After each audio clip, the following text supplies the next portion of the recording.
Hello students, how are you? First of congratulations for your 10th result. जो भी बच्चों ने जो भी मार्क्स अचीव किए हैं सबको मेरी तरफ से धन्यवाद। कोई बच्चे ने 90 प्लस, किसी ने 80 प्लस, किसी ने 70 प्लस, जो भी मार्क्स अचीव किए हैं वो सबको मेरी तरफ से बधाई। 10th के परसेंटेज इतने कंसीडर कहीं नहीं होते। अगर किसी बच्चे ने 5 या 10 मार्क्स कम आ गए, don't worry about it, your turning point is 11th and 12th science. अब आप लोगों ने डिसाइड कर ही लिया है कि मुझे इंजीनियर बनना है या मेडिकल में जाना है, तो जो भी बच्चे हैं जो इंजीनियरिंग लाइन में जाना चाहते हैं उसको फोकस करना पड़ेगा जी मेन से एडवांस पे। जो डॉक्टर बनना चाहते हैं उनका एक ही गोल रहेगा 600 या 500 प्लस मार्क्स इन नीट।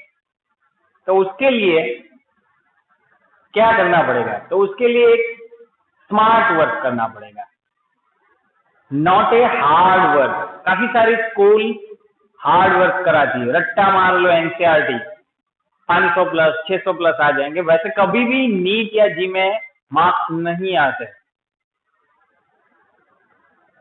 आज हम केमिस्ट्री में चैप्टर 1 की बात करने जा रहे हैं।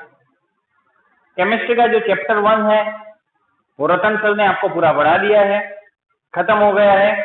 अब उसके जो 32 इयर्स के प्रीवियस नीट के क्वेश्चन है वो मैं यहाँ पे आपको सॉल्व कराऊंगा। हमारी जो स्कूल की टेक्निक्स रहेगी वो थोड़ी हटके रहेगी, एक यूनिक मेथड रहेगी जिस मेथड से आप कम से कम समय में ज्यादा से ज्यादा क्वेश्चन कर पाओगे। अब हम क्वेश्चन की बात करते हैं। अगर मैं थोड़ा स्पीड में जाऊंगा, किसी को यहाँ पे कोई भी दिक्कत आती है, कोई भी कॉन्सेप्ट समझ में नहीं आ रहा, तो वो मेरे मोबाइल पे पर्सनली वो मैसेज कर सकते हैं। लास्ट ईयर यानी कि 2019 में जो क्वेश्चन आया था वो हम फर्स्ट ऑफ ऑल सॉल्व कर रहे हैं। The number of moles of hydrogen molecule you can see here required to produce 20 moles of ammonia through Haber process E। अब ऐसे क्वेश्चन में क्या करना है? तो first of all you have to write the balance equation of Haber process. आप अच्छी तरह जानते हो कि हेबर प्रोसेस में नाइट्रोजन के साथ हाइड्रोजन रिएक्ट करता है और एमोनिया प्रोड्यूस होता है। तो बैलेंस करना पड़ेगा, वो भी सब आपको आता है।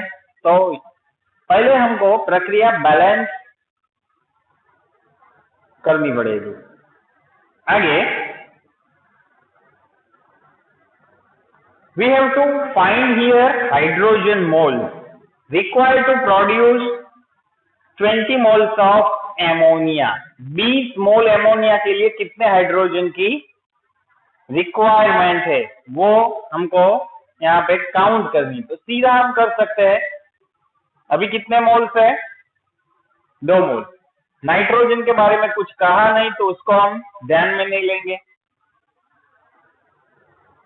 We have to consider only hydrogen। तो ऐसा हम लिख सकते हैं कि 2 moles of ammonia, 2 moles of ammonia के लिए कितना चाहिए? 3 moles of hydrogen। तो शॉर्ट में मैं लिख देता हूं 3 moles of hydrogen। That's why for 20 moles of ammonia how many hydrogens are required? 20 into 3 divided 2। So our answer is 30 mole of hydrogen। तो ये कैसे सॉल्व किया? तो ये यूनिटरी मेथड है। तो हम जो हमारा फर्स्ट चैप्टर है उसमें काफी सारे क्वेश्चन जी नीट के यूनिटरी मेथड से इजीली सॉल्व कर सकते हैं। तो अब नेक्स्ट आगे बढ़ते हैं। नीट 2018 का क्वेश्चन है।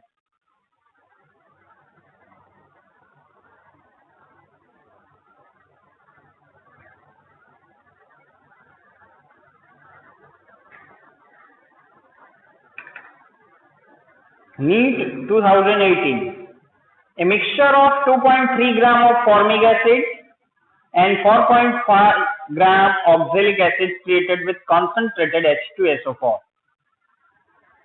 अब ये क्वेश्चन जो है वो ऐसा हम बोल सकते कि 3 चैप्टर कंबाइन किए। फर्स्ट ऑर्गेनिक, जो आप अभी तक नहीं पढ़े, वो फोर्थ सेम यानी कि 12 साइंस का सेकंड सेम में वो आता है ऑर्गेनिक केमिस्ट्री। कार्बोक्सिलिक एसिड का कंसेप्ट इसमें है इंक्लूड किया हुआ, पी ब्लॉक एलिमेंट्स का कंसेप्ट भी इंक्लूड किया है और मोल कॉन्सेप्ट। 3 चैप्टर कंबाइन किए हैं, तो काफी सारे बच्चों को उसमें दिक्कत आ सकती है। तो भी I will try my best. इसके लिए आपको एक थोड़ा बहुत एक्स्ट्रा नॉलेज की जरूरत पड़ेगी।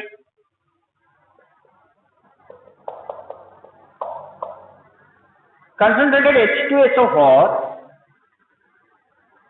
is a dehydrating agent.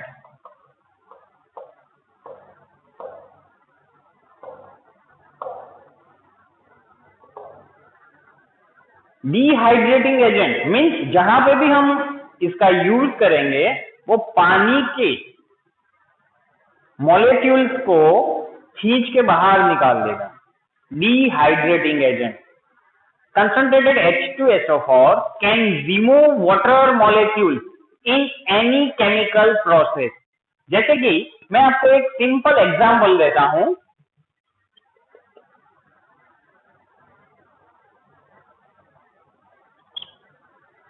Sugar, biology वाले बच्चे जानते हैं, इसको हम कार्बोहाइड्रेट बोलते हैं। कार्बोहाइड्रेट C12 H22 O11, जो हम चीनी चाय में यूज करते हैं वो। तो अगर इसके अंदर मैंने, जैसे कि मैंने कोई एक बीकर ले लिया, उसमें थोड़ा कंसंट्रेटेड H2SO4 मैंने भरा हुआ है। अगर इसके अंदर मैं शुगर डालूंगा तो शुगर आप जानते हो शुगर पाउडर कैसा दिखने में होता है, तो व्हाइट पाउडर फॉर्म में है इसीलिए व्हाइट, वरना वो कलरलेस कार्बोहाइड्रेट होते हैं। तो इसके अंदर मैंने थोड़ा डाल दिया तो ये केमिकल रिएक्शन हो गई। तो अब क्या करेगा ये, इसमें जितने भी वाटर मॉलिक्यूल्स है वो सब एब्जॉर्ब कर लेगा। अब इसमें कितने वाटर मॉलिक्यूल्स है वो भी हम लिखते हैं C12 H2O11। ये दोनों सेम फॉर्मूला है।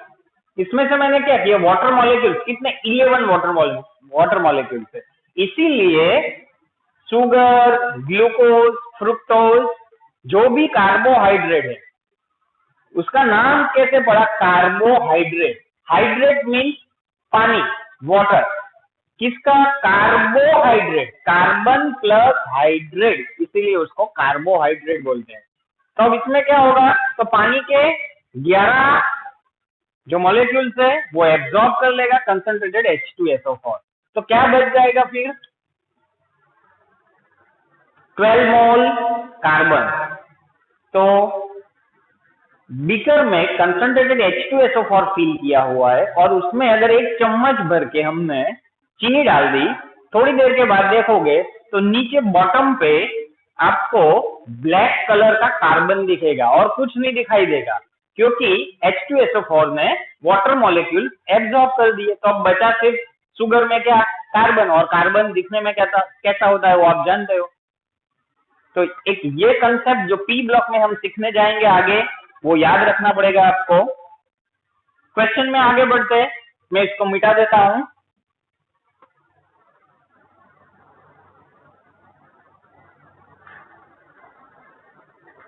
अब मिक्सचर लिया हुआ है 2.3 gram formic acid and 4.4 4.5 gram oxalic acid, उसकी रिएक्शन करते हैं कंसंट्रेटेड H2SO4 के साथ। अब जो ये एसिड के बारे में जो इंफॉर्मेशन है, फॉर्मिक एसिड, एसिटिक एसिड, वो all are consider as carboxylic acid. उसके बारे में हम डिटेल्स में 12th में थोड़ा बहुत पढ़ेंगे। अभी जैसे कि फॉर्मिक एसिड, तो HCOOH, इसको हम फॉर्मिक एसिड बोलते हैं। और अनदर इज ऑक्जेलिक एसिड। अब ऑक्जेलिक एसिड का स्ट्रक्चर ऐसा रहेगा, कलर चेंज करता हूं जैसे दिखने में आपको कोई दिक्कत नहीं हो। ये जो मैंने स्ट्रक्चर ड्रॉ किया वो ऑक्जेलिक एसिड है। 2.3 ग्राम है, ये 4.5 ग्राम। इसकी केमिकल रिएक्शन होती है कंसंट्रेटेड H2SO4 के साथ। तो अब कंसंट्रेटेड H2SO4 क्या करेगा, उसमें जितने भी वाटर मॉलिक्यूल्स है वो एब्जॉर्ब कर लेगा। तो अब आगे रिएक्शन लिखते हैं, कंसंट्रेटेड H2SO4, तो इसमें से चला जाएगा वाटर मॉलिक्यूल्स यानी कि H2O, दो हाइड्रोजन, तो जैसे कि हाइड्रोजन ये निकला, इतना निकला, समझ लो, दो हाइड्रोजन एक ऑक्सीजन, तो H2O निकल गया, तो क्या बचा प्लस CO यानी कि कार्बन मोनोऑक्साइड। सेकंड रिएक्शन उसमें भी डाल दिया है कंसंट्रेटेड H2SO4, तो वो भी क्या करेगा, जितने पॉसिबल है उतने वाटर मॉलिक्यूल्स को एब्जॉर्ब करेगा। तो जैसे कि एक यहां पे हम लाइन खींच देते हैं, सिंपल, आपको पता चल जाए वैसा ही ले लेते हैं, ये ले लेते हैं, सीधा आ जाएगा, दो हाइड्रोजन एक ऑक्सीजन, H2O एक निकाल दिया, प्लस अब H2O चला गया, अब कोई भी हाइड्रोजन नहीं है, दो कार्बन है, तीन ऑक्सीजन, तो वो डिवाइड हो जाएगा, carbon monoxide plus carbon dioxide, दो कार्बन तीन ऑक्सीजन। तो ये chemical reaction out of syllabus है, लेकिन पी ब्लॉक में एक एक्स्ट्रा नोट में हम ये सब कराते हैं। तो 2018 का क्वेश्चन है, 2018 में भी हमने ये कराई थी, तो वो टाइम के बच्चों को भी ये प्रॉफिट हो गया, क्योंकि आउट ऑफ सिलेबस है, एनसीईआरटी में नहीं है। चलो, केमिकल रिएक्शन आपको पता चल गई, बैलेंस भी हो गई है। अब क्वेश्चन में आगे बढ़ते हैं। The evolved gases mixture is passed through KOH pellet। तो अब इसमें जो H2O है वो लिक्विड, तो इसको हम कंसीडर नहीं करेंगे, H2O लिक्विड। गैसियस मिक्सचर यानी कि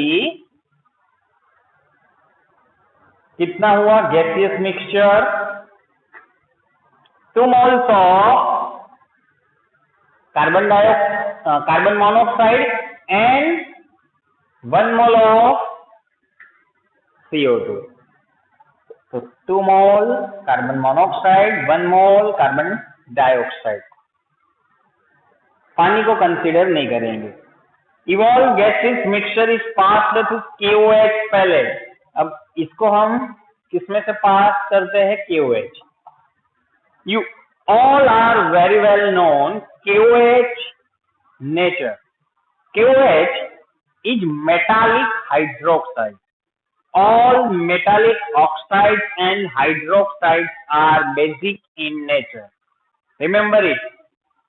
All metallic oxides and hydroxides are basic in nature. Potassium S block element, अगर आपको अभी एस ब्लॉक एलिमेंट्स में पता नहीं चला तो group 1 and 2 are considered as s block element, वो चैप्टर 3 में आएगा, तो ये थोड़ा बहुत उसका भी कॉन्सेप्ट बोल सकते हैं हम। तो KOH are basic in nature and CO2 are acidic in nature. Carbon monoxide are neutral oxide. Carbon monoxide are neutral oxide. Exceptional case. Carbon is a non-metal. मैंने अभी आपको बोला all metal oxides and hydroxides are basic in nature.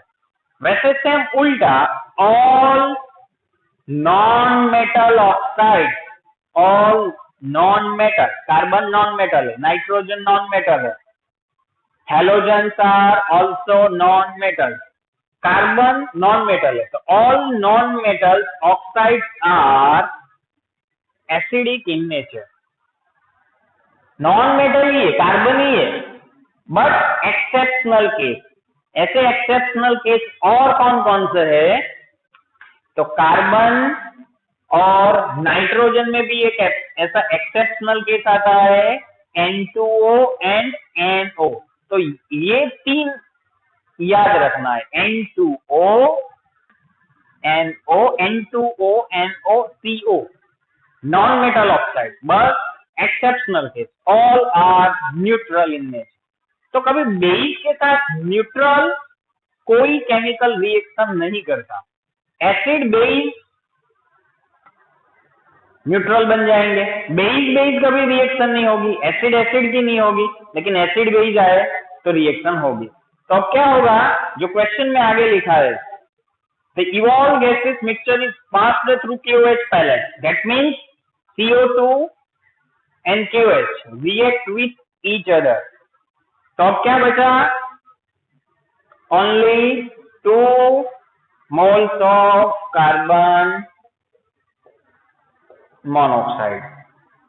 हमने reaction बना दी, बरोबर. ये absorb हो गया KOH के साथ, और KOH के साथ वो एब्जॉर्ब होके उसका सॉल्ट बना देगा, कार्बोनेट एंड बाइकार्बोनेट. वो अभी जरूरत नहीं है, एस ब्लॉक में देखेंगे. Weight in gram of remaining product at STP standard temperature and pressure. तो उसका वेट कितना होगा STP, वो देखना पड़ेगा. तो ये जो भी रिएक्शन है, अब उसमें हम कंसीडर करेंगे ग्राम, उसका हम बना देंगे मोल. तो फॉर्मिक एसिड का मॉलिक्यूलर वेट 46 ग्राम पर मोल हो, 46 ग्राम पर मोल. 16 2 32, 33 34, 12 36 और 10, 46 ग्राम पर मोल. और ऑक्जेलिक एसिड का 90, इसलिए उन्होंने बिल्कुल हाफ दिया है, हाफ. इसका 46 तो हाफ दिया, इसका 90 44.5 दिया है. तो अब इसका मोल कितना होगा वो हम यहाँ पे नीचे कैलकुलेट करते हैं. Formic acid, mole of formic acid. तो moles of formic acid 2.3 gram divided 46 gram पर मोल. तो कितना होगा,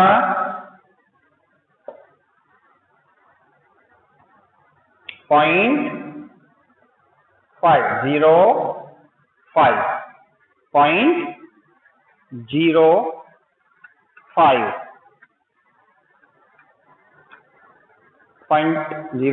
अब निकालते हैं मोल्स ऑफ ऑक्जेलिक एसिड. तो 4.5 डिवाइडेड 90, तो उसका भी होगा सेम इतना ही, 0.05. ये मोल्स हमारे मिल गए. तो अब क्या होगा, अगर ये 0.05 है तो उसमें से CO भी कितना निकला, 0.05. वैसे सेम ये भी 0.05 है तो उसमें भी 0.05 निकला होगा. तो ये कंबाइन कितना हो जाएगा 0.05 प्लस 0.05 0.1, तो वो हो जाएगा 0.1, तो 0.1 मोल हो गए। तो आंसर क्या होगा ग्राम में 2.8। चलो अब मैं यहां पे लिखता हूं मोल 0.05, तो 1 मोल of formic acid will produce 1 mole of carbon monoxide. That's why 0.05 moles will produce 0.05 moles of CO. Then for oxalic acid के लिए 0.05 मोल, तो ये भी 0.05 मोल। कार्बन डाइऑक्साइड भी कितना होगा 0.05 मोल से, लेकिन आगे उसकी जरूरत नहीं है तो हटा देते हैं। तो अब ये कितना होगा 0.05 प्लस 0.05 इक्वल टू 0.1 मोल, 0.1 मोल। तो ये हमारा अब आंसर मोल में हो गया। अब हमको कन्वर्ट करना है ग्राम में, तो आप जानते हो मोल इंटू मॉलिक्यूलर वेट, तो ग्राम में कन्वर्ट हो जाएगा। तो मोल 0.1, मॉलिक्यूलर वेट 28, तो क्या होगा 2.8 ग्राम ऑफ कार्बन मोनोऑक्साइड। तो ये हमारा करेक्ट आंसर है।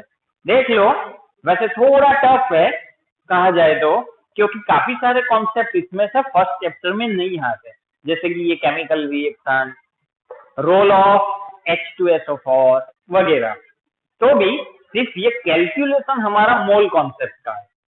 वैसे पूरा इजी है, सिंपल है, अगर ये आप केमिकल रिएक्शन जानते हो तब, जो एनसीईआरटी में नहीं दी हुई।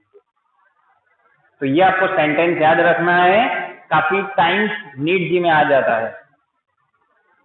आगे बढ़ते हैं। 2018 में एक और क्वेश्चन आया था, स्क्रीनशॉट ले लो आप इसका, मैं निकाल देता हूं।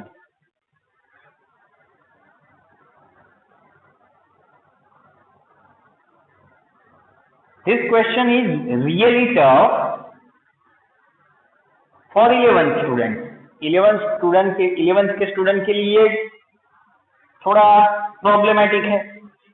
12th वाले बच्चे या 12th पास आउट के लिए सिंपल है, क्योंकि ये सब जानते होते हैं केमिकल रिएक्शन वगैरह। Next question is very easy, simple question. Question is in which case is number of molecules of water is maximum? Simple है, 18 ml of water, पानी की घनता 1, यानी कि जितना ml है उतना ही ग्राम है। 18 ml equal to 18 gram means 1 mole. तो फर्स्ट ऑप्शन 1 मोल। तो सेकंड अपने आप निकल जाएगा 0.18 ग्राम है, तो वो तो कंसिडर नहीं करेंगे। Third 0.00224 litre. STP for any gases 1 mole equal to 22.4 litre at STP. तो ये तो आप देख रहे हो कि 0.00224 लीटर, यानी कि मोल कितना होगा 0.00001, तो वो भी नहीं आएगा। लास्ट ऑप्शन भी नहीं आएगा, 10⁻³ है, क्योंकि फर्स्ट ऑप्शन में 1 मोल है। तो correct answer is a. Third question, suppose the elements X and Y combines to form two compounds X2Y2 and X2Y3. X3 x3y2 x3y2 when 0.1 mole of, तो अब ये पूरा क्यू दे दिया है जिससे हम आंसर पे जा सकते हैं। 0.1 mole of xy2 weighs 10 gram, means 0.1 का वेट होता है 10 gram. Second condition 0.05 mole of x3y2 उसका वेट दे दिया है 9 gram. Atomic weight of x and y, atomic weight of x and y, simple question हो गया है। 0.1 मोल ऑफ xy2 10 ग्राम, तो 0.1 का 10 ग्राम है, तो 1 मोल का कितना होगा 100 ग्राम। तो इससे हम ऐसा लिख सकते हैं, that's why 1 mole of xy2 equal to 100 ग्राम। तो 100 ग्राम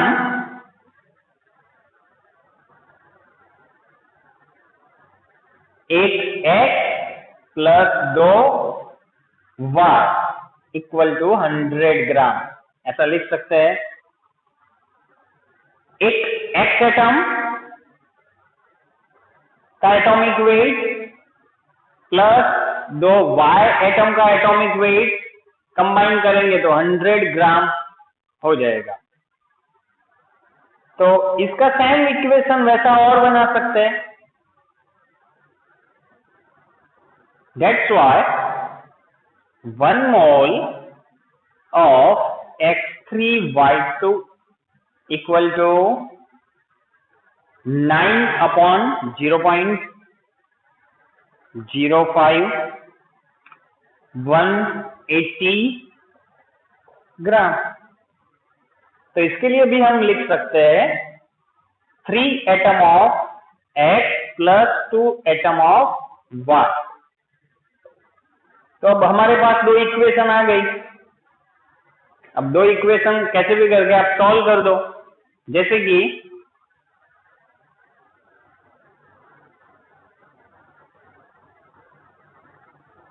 वन 180 ज्यादा है 100 से, तो 2 में से एक सब्सट्रैक्ट कर देते हैं हम। 2 minus 1 3x minus x plus 2y minus 2y equal to 180 minus 100। तो ये दोनों का हो जाएगा 2x इक्वल टू, ये तो दोनों निकल गए, ये दोनों निकल जाएंगे 80। That's why x is equal to 40। तो एटॉमिक वेट ऑफ x 40, यहां पे 40 डाल देंगे तो y 30। That's why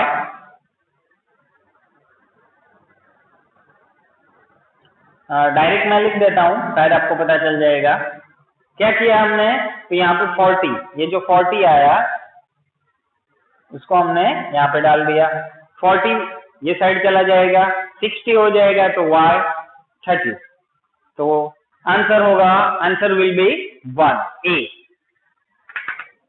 next question, fourth question.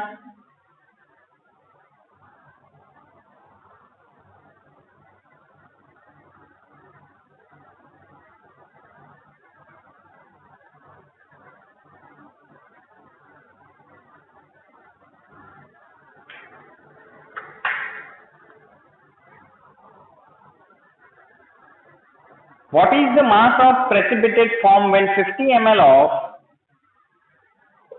16.9% solution of AgNO3, solution of AgNO3। अब परसेंटेज कभी स्पेसिफाई नहीं किया तो समझ लेना वेट बाय वॉल्यूम सॉल्यूशन है इसीलिए। Mixed with 50 ml of 5.8% NaCl solution. तो प्रेसिपिटेट कितना मिलेगा ग्राम में, हमको उसका आंसर चाहिए। तो first of all we have to write balance chemical equation.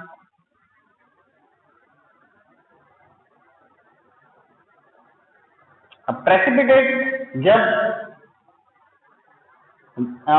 मैंने देखा है कि जब भी जी नीट में कोई भी प्रेसिपिटेशन का क्वेश्चन आता है तब 50% केसेस में AgNO3 सॉल्यूशन यूज करते हैं, क्योंकि AgNO3 are freely soluble salt in water, freely soluble salt.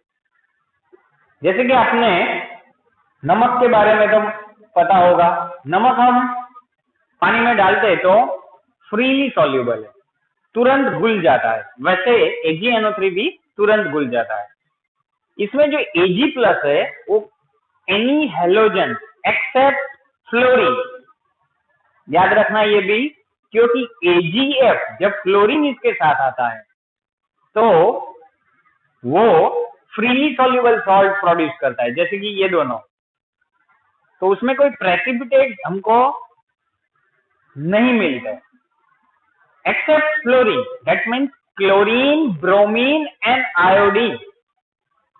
यहाँ पे जैसे कि Cl- chloride, Br- bromide, iodide. Ag+ के साथ प्रेसिपिटेट प्रोड्यूस करते हैं, इसमें प्रेसिपिटेशन नहीं होगा।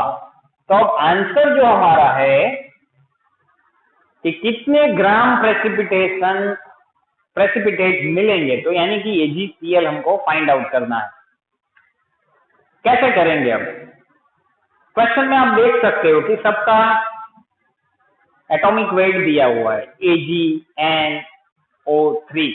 तो अगर इसका हम टोटल कैलकुलेट करेंगे यानी कि मॉलिक्यूलर वेट, तो इसका मॉलिक्यूलर वेट 168 ग्राम पर मोल होगा। सेम वैसे NaCl का मॉलिक्यूलर वेट 58 ग्राम पर मोल, ये मॉलिक्यूलर वेट। इसका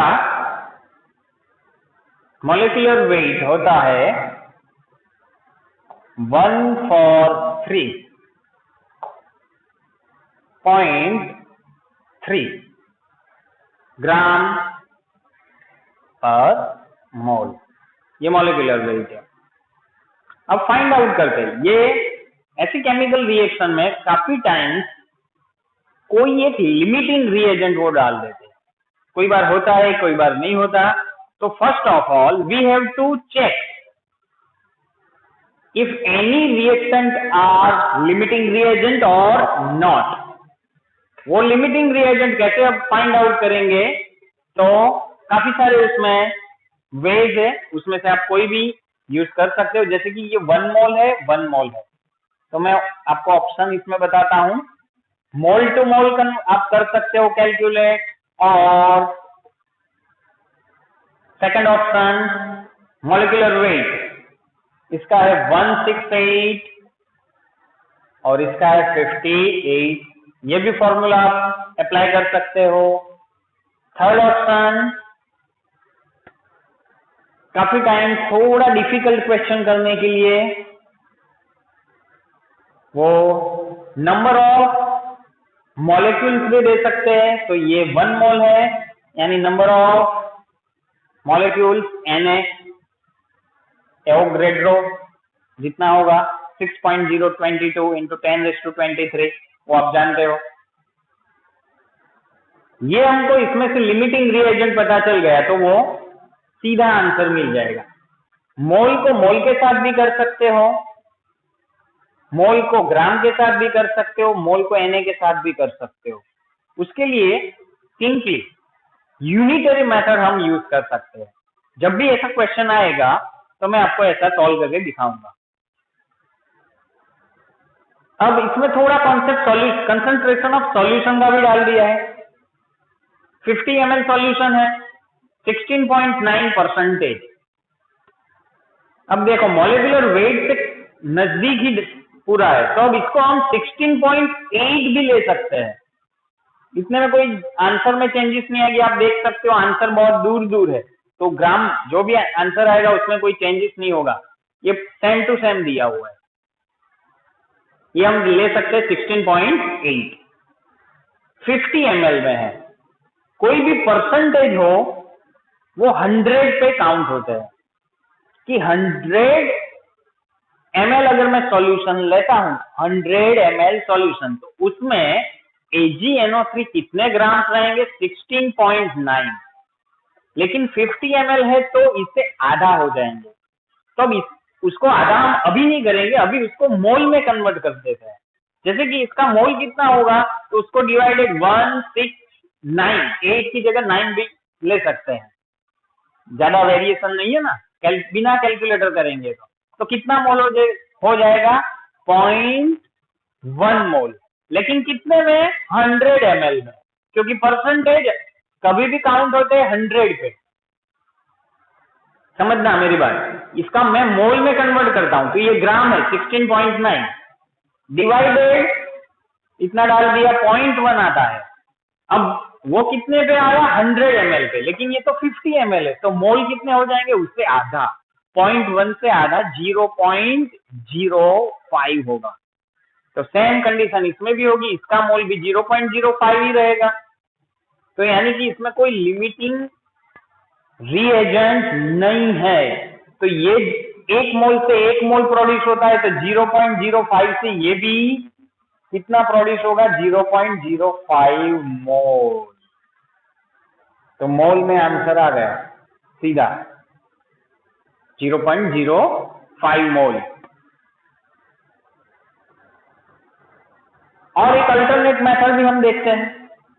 अब इसका वेट करना है तो मोल इंटू 0.05 इंटू 143.3, तो इसका वेट हो जाएगा 7 ग्राम। तो आंसर हमारा आ गया 7 ग्राम।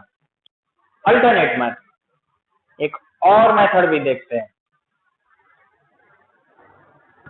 देख लिया इसमें कि कोई लिमिटिंग रिएजेंट नहीं है, वॉल्यूम सेम है, मोल भी सेम आते हैं, तो कोई लिमिटिंग रिएजेंट नहीं है, दोनों कंप्लीट यूज होंगे। 100% रिएक्शन फॉरवर्ड हो जाएगी, फॉरवर्ड डायरेक्शन में 100% चली जाएगी। तो सीधा अगर जवाब लाना है तो भी हम ला सकते हैं कि जैसे कि ग्राम से जब आंसर लाना है, मुझे सीधा आंसर ग्राम से लाना है, तो 168 या 169 कोई ज्यादा फर्क नहीं पड़ेगा कि अगर 169 ग्राम है, अगर इसमें भी आप ले सकते हो 58 ग्राम है, तो कितना?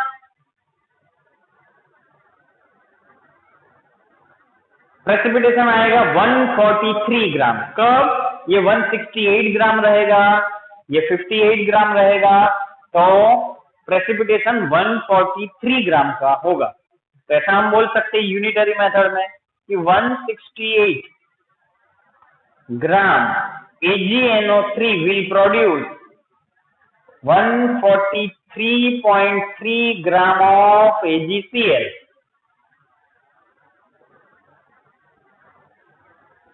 That's why अब हमारे पास कितने हैं? परसेंटेज है, वेट बाय वॉल्यूम है, तो वेट कितना होगा? 16.9 ग्राम पर 100 ml पे, हमारे पास 50 ml है, तो कितना हो जाएगा? 16.9 divided 2 gram of AgNO3 will produce how many grams of AgCl? सीधा आंसर आ जाएगा, इसका आंसर सीधा आ जाएगा, ये तो आधा हो जाएगा 8.45 इंटू 1, चेंज कर देता हूं मैं राइटिंग, 8.45 इंटू 143 168। तो ये सीधा आंसर भी आ सकता है इससे, तो इसका आंसर सीधा 7 ग्राम। वरना आप इसको ऐसा भी कर सकते हो, 6.9 डिवाइडेड 2, तो इसको मिटा दिया तो ये कितना हुआ, सीधा चला गया, तो इंटू 10⁻⁻1, या जैसे कि मुझे ऊपर नहीं लिखना तो नीचे 10 लिख सकते हैं, तो ये पॉइंट हट जाएगा, ये पॉइंट हट गया, ये दोनों मिट गए, तो अब ये 140 है तो अप्रॉक्स 70, 10 है तो 7। तो ऐसे भी आप ये जो ऑप्शन है 3.5, 7, 14 गैप ज्यादा है, तो ऐसे नीट जी में आप अप्रॉक्स भी कर सकते हो कि 16.9 डिवाइडेड 2, तो ये पॉइंट हटा दिया, दोनों मिटा दिए, पॉइंट हट गया तो नीचे 10 आएंगे। इसको मैंने मान लिया कि 140 है तो 140 नीचे 2 मिट गया, 70 10 है तो ये चला जाएगा, तो 7 ग्राम, तो सीधा इसका आंसर आएगा 7 ग्राम। तो ये जो शॉर्टकट यूनिटरी मेथड आपको सबसे इजी लगेगी। तो मैंने अब कैसे लिया, तो ये ग्राम है तो ग्राम से आंसर भी ग्राम में ही फाइंड आउट करना था, तो मैंने ग्राम से ग्राम किया।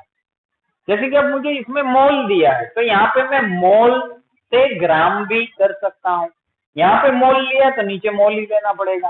देखते हैं आगे ऐसे एग्जाम्पल आएंगे तब, तो स्क्रीनशॉट ले लो आप इसका। नेक्स्ट क्वेश्चन 2015 का अगेन,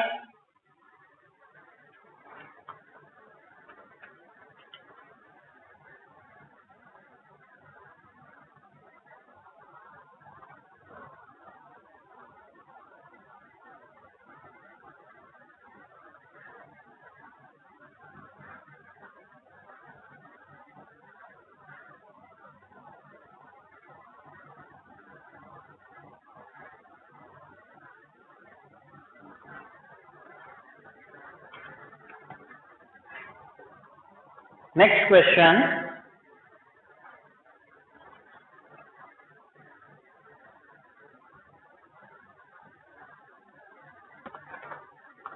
सिक्स्थ क्वेश्चन है, लेकिन मैंने 5 लिखा है, जो मेरे पास बुक है उसमें जो भी नंबर है 2019 का हमने सबसे पहले देख लिया, इसीलिए।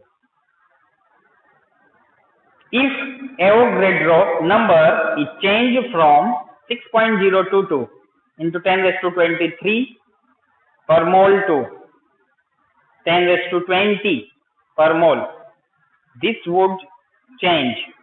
First option is the mass of 1 mole of carbon. तो 1 mole of carbon का मास चेंज हो जाएगा, सही है, क्योंकि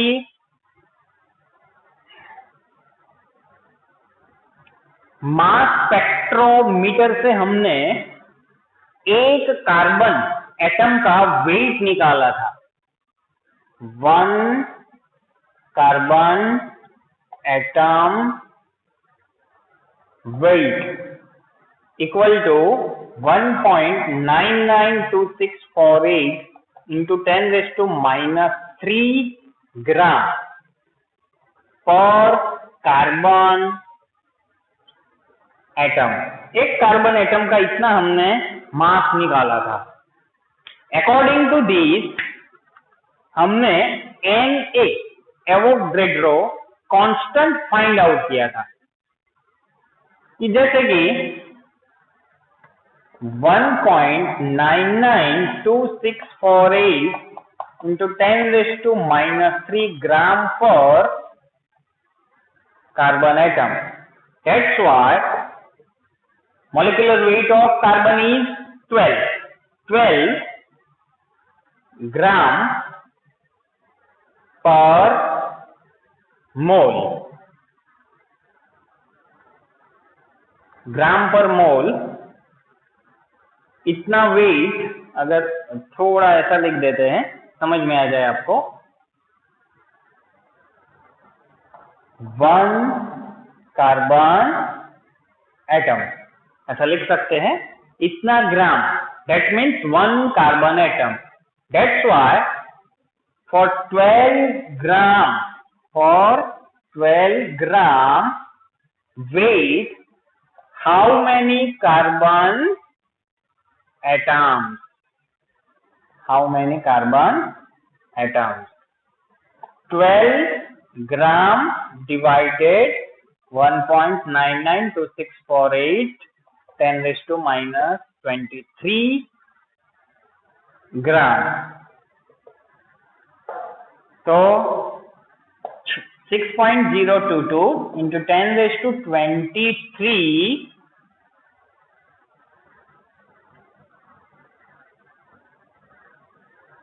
एटम्स ऑफ कार्बन, इतने मिले हमको।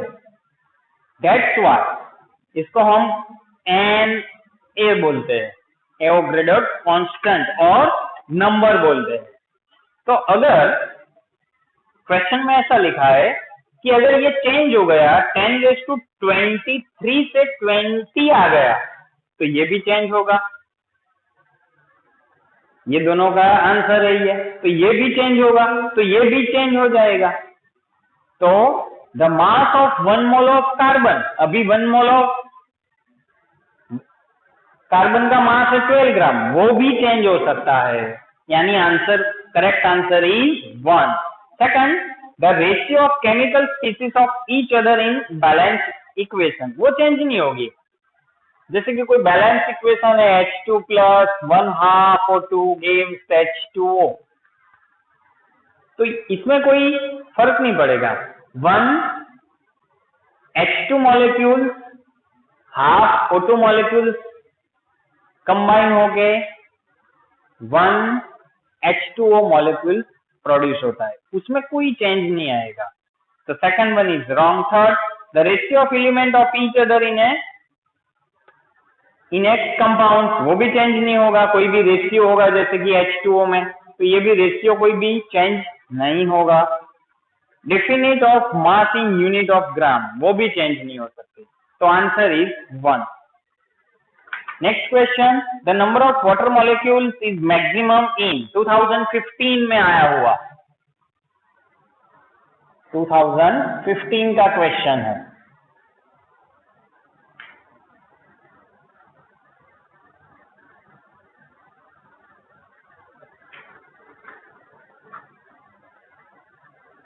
Water molecules is maximum, first option is 1.8 gram of water, यानी कि 0.1 मोल, जिसमें मोल ज्यादा उसमें एटम्स या मॉलिक्यूल्स ज्यादा रहेंगे, तो first option cancel. 18 gram of water यानी कि 1 मोल, थर्ड 18 मोल्स ऑफ वाटर, यानी थर्ड ऑप्शन इज करेक्ट, हो सकता है। फॉर 18 मॉलिक्यूल्स ऑफ वाटर, वो तो सबसे कम रहेंगे, यानी third option is correct. Next question, a mixture of gases contain H2O2, H2 and O2 in ratio 1:4, weight by weight.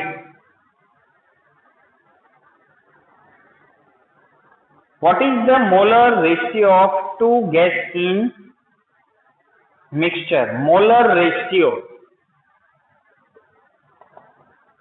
अब इसमें मोलर रेशियो, ये क्या दिया है, वेट बाय वेट, यानी कि ये वेट है, जैसे कि सपोज ये ग्राम में है, समझ लो ये, तो अब रेशियो किस में निकालना है, मोल में निकालना है। तो अब इसका मोल कैसे करेंगे, डिवाइडेड बाय मॉलिक्यूलर वेट, इसका मॉलिक्यूलर वेट 32, तो ही मोल मिलेंगे। तो ये 1/2, ये हो जाएगा 1/8,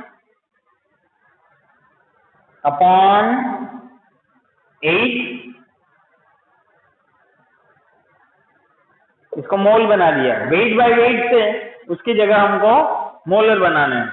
तो अब अकॉर्डिंग टू आंसर इसको 2 के साथ मल्टीप्लाई कर देते हैं, तो मल्टीप्लाई 2 के साथ कर दिया, समझ लो ऐसे, ये तो निकल गया, सीधा मल्टीप्लाई बाय 8 कर देते हैं, तो सीधा आंसर पे पहुंच जाएंगे, मल्टीप्लाई बाय 8 कर देते हैं, तो नीचे का पूरा निकल जाएगा, 8 8 4, यानी कि आंसर विल बी 4 1, यानी कि fourth answer. Next question same वैसा ही है, साइड में नेक्स्ट क्वेश्चन कर लेते हैं। इक्वल मास, जैसे कि इसमें भी मास ही बोल सकते, वेट है, hydrogen, oxygen, methane, hydrogen, oxygen, methane have been taken in container of volume V at temperature 27 degree Celsius in an identical condition. Identical condition में रखे हुए हैं। The ratio of volumes of gas H2O2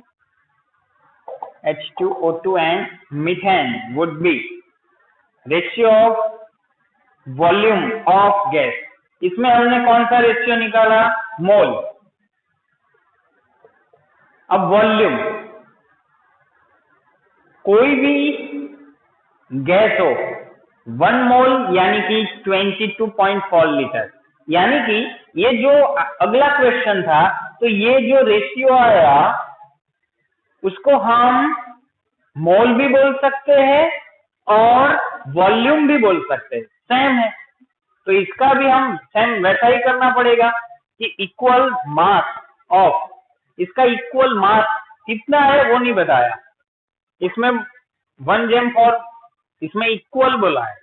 तो अब जैसे कि equal बोला है तो इसका मॉलिक्यूलर वेट पहले देख लेते हैं सबका।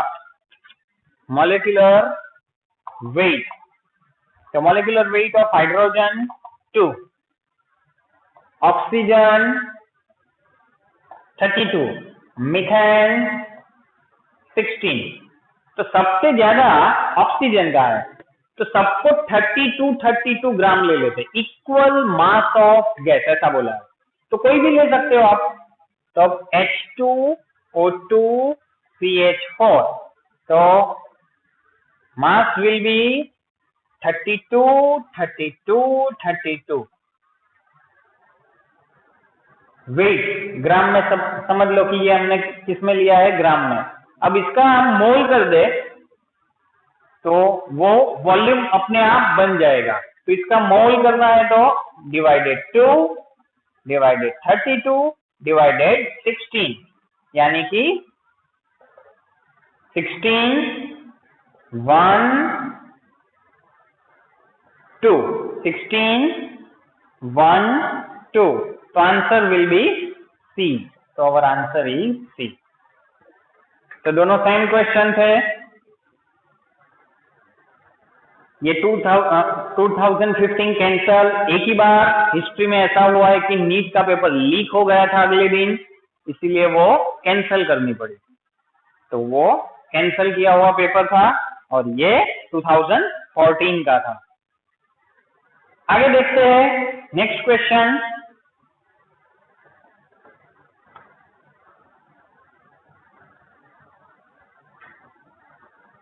इसमें कोई भी क्वेश्चन में डाउट हो, थोड़ा स्पीड में जा रहा हूं मैं, तो you can ask me on my WhatsApp number.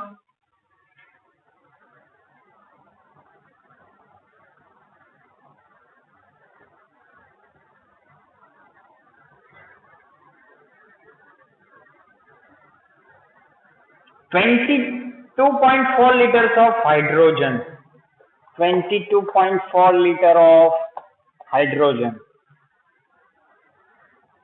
11.2 liter of chlorine, moles of HCl। ये तो पूरा सिंपल हो गया। बैलेंस केमिकल रिएक्शन लिख दो इसके, तो हो गई balance chemical reaction. Now we have to find the limiting reagent. ये कितना है? 22.4 लीटर, 11.2 लीटर, इसको हम इनिशियल कंसंट्रेशन भी बोल सकते हैं, इनिशियल कंसंट्रेशन।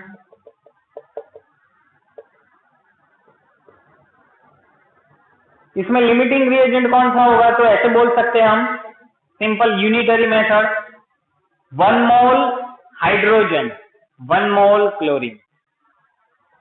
अब volume and mole are consider same for unitary method, the difference is only for gram. अगर ग्राम दिया हुआ है यूनिटरी मेथड तो दोनों के ग्राम यानी कि मॉलिक्यूलर वेट अलग अलग होने के कारण वो सेम नहीं ले सकते, लेकिन for any gas, it may be HCl, it may be chlorine, it may be oxygen, it may be hydrogen, all have different molecular weight, but each gases, for each gases 1 mole equal to 22.4 liter. They are not depend on molecular weight of gas, वो आपको याद रखना है। तो ऐसे सीधा मैं बोल सकता हूं 1 लीटर, अब मैं लीटर बोलता हूं, मोल की जगह litre, 1 litre hydrogen 1 litre chlorine के साथ मिलके 2 लीटर HCl प्रोड्यूस करता है। तो 22.4 लीटर हाइड्रोजन है, क्लोरीन 11.2 है, तो लिमिटिंग रिएजेंट कौन सा हुआ, यहाँ पे क्लोरीन, वो क्या होगा, लिमिटिंग रिएजेंट, लिमिटिंग पूरा समझ में आ जाएगा शायद, reagent, limiting reagent. Initial concentration, used concentration, थोड़ा डिटेल्स में जाता हूं अब मैं, and last one is final concentration. कैसे फाइंड आउट करते हैं, तो लिमिटिंग रिएजेंट अब हमको मालूम पड़ गया कि लिमिटिंग रिएजेंट है क्लोरीन। अब ऐसा बोल सकते हैं कि 1 litre chlorine will produce 2 litre of HCl। Chemistry में जो प्रोडक्ट होती है वो 100% depend on limiting reagent, 100% depend on limiting reagent. जैसे कि अगर ये खत्म हो गया तो अकेला hydrogen will not produce HCl without help of chlorine. दोनों होंगे तो ही HCl प्रोड्यूस कर पाएंगे। अगर क्लोरीन खत्म हो गया तो अकेला हाइड्रोजन HCl नहीं बना सकता। तो यहाँ पे chlorine will be limiting reagent, तो the product is 100% depend on chlorine. तो दैट्स व्हाई यूनिटरी मेथड में मैं ऐसा लिख सकता हूं, ये शॉर्ट मेथड, हमारी शॉर्ट मेथड से हम सॉल्व करते हैं कि 1 लीटर क्लोरीन विल प्रोड्यूस, अब इसका आंसर कौन से यूनिट में लाना है वो देख लेते हैं, शायद मोल था, मोल, तो सीधा मोल में चलते हैं इसका, वरना लीटर हो जाएगा, बाद में मोल कर देते। चलो 1 litre chlorine will produce 2 litre HCl, that's why 11.2 litre chlorine will produce how many, तो क्या आंसर आएगा, सीधा 1 से 2 दुगना हुआ ना, 1 से 2 डबल, तो 11.2 यानी कि डबल, सीधा आंसर डबल 22.4 लीटर यानी कि 1 मोल। तो आंसर क्या होगा हमारा, 1 मोल, 1 mole of HCl, 1 mole of HCl। चलो अब ये मेथड मैं समझाता हूँ, एक्सप्लेन करता हूँ, क्योंकि कल के वीडियो लेक्चर में काफी सारे क्वेश्चन में हम इसका यूज करेंगे। First of all we have to write the balance chemical equation, वो तो आपको आती है। फिर जो भी इनिशियल कंसंट्रेशन दी है वो हम लिख सकते हैं। हमको लिखना है मोल या लीटर में, अगर ग्राम दिया है तो उसको कन्वर्ट कर देंगे मोल में, लिख दिए। अभी केमिकल रिएक्शन स्टार्ट नहीं हुई, यानी HCl कितना होगा 0 लीटर। अभी जस्ट स्टार्ट हो रही है, यानी कि अभी निपज नहीं है, प्रोडक्ट नहीं है। यूज द कंसंट्रेशन, ये स्टेप बहुत इंपॉर्टेंट है। अगर ये मेथड आपको समझ में आ गई तो हमारा लास्ट वन चैप्टर है इक्विलिब्रियम केमिस्ट्री में, 50% चैप्टर आपका इसमें कवर हो जाएगा। ये 3 स्टेप अगर आपको समझ में आ गई, इनिशियल कंसंट्रेशन जो भी दिया है हमने लिख दिया है, use the concentration only depend on limiting reagent, जो भी लिमिटिंग रिएजेंट है वो ऑलवेज, लिमिटिंग रिएजेंट ऑलवेज पूरा खत्म हो जाता है, यानी कि जितना दिया है उतना यूज हो जाता है इन केमिकल रिएक्शन। तो 11.2 लीटर दिया था तो इतना वो यूज हो जाएगा, तभी तो उसको हम लिमिटिंग रिएजेंट बोलते हैं कि जो भी कोई केमिकल रिएक्शन है उसमें जो खत्म हो जाता है 100% जो खत्म हो जाता है उसको लिमिटिंग रिएजेंट बोलते हैं, जो बचता है उसको लिमिटिंग रिएजेंट नहीं बोलते। तो product will depend on limiting reagent, तो ये लिमिटिंग रिएजेंट है तो इतना यूज हो जाएगा, तो बचेगा कितना final after completion of the reaction 0 litre. चलो अब ये 1 लीटर यूज होता है तो ये भी 1 लीटर यूज होता है, तो ये कितना हुआ 11.2, तो ये भी कितना होगा 11.2। तो फाइनल कंसंट्रेशन क्या होगी, लिया था इतना, बाजार से लेके गए थे पैसे, बाजार में गए तब घर से लेके गए थे इतने पैसे, बाजार में यूज किए, खर्च किए, तो घर पे वापस कितने लेके आओगे, दोनों का माइनस, तो इसमें से ये निकल जाएगा तो इतना बचेगा। अब मोस्ट इंपॉर्टेंट स्टेप प्रोडक्ट, ये तो 0। अब यहाँ का कैलकुलेशन जो करना है तो उसमें जितना यूज होता है उससे वो प्रोड्यूस होता है। जैसे कि मैं हाइड्रोजन से कंसीडर करता हूं तो भी आंसर आएगा, क्लोरीन से भी आएगा कि 1 लीटर यूज होता है हाइड्रोजन तो ये 2 लीटर प्रोड्यूस होता है। 1 litre hydrogen will produce 2 litre of HCl, तो यहाँ पे कितना यूज हुआ hydrogen 11.2 litre, that's why 2 into 11.2 litre यानी कि 22.4 litre HCl will be produced। अगर कोई बच्चा ऐसे कि मुझे तो क्लोरीन से कैलकुलेट करना है, तो देखो 1 लीटर क्लोरीन यूज होगा तो 2 लीटर HCl प्रोड्यूस होगा, 1 लीटर यूज होगा तो 2 लीटर, तो कितना यूज हुआ 11.2, सेम आंसर आया, बरोबर। अब इसमें जो भी यहाँ पे आंसर है वो नीचे हम लिख देंगे कि final after completion of the reaction HCl कितना होगा 22.4 लीटर, क्लोरीन पूरा यूज हो गया, हाइड्रोजन इतना लिया था लेकिन इतना यूज होने के बाद इतना बचा, तो ये इतना बचा। अब इसको हम बोल सकते हैं और 1 मोल। तो ये यूनिटरी मेथड है, ये आपको आनी चाहिए। तो आज के वीडियो में हम इतने क्वेश्चन देखते हैं, काफी सारे क्वेश्चन हो गए, करीबन 10 क्वेश्चन। कल इससे भी थोड़ा स्पीड में जाएंगे और क्वेश्चन करेंगे। Thank you, all of you. Have a nice day.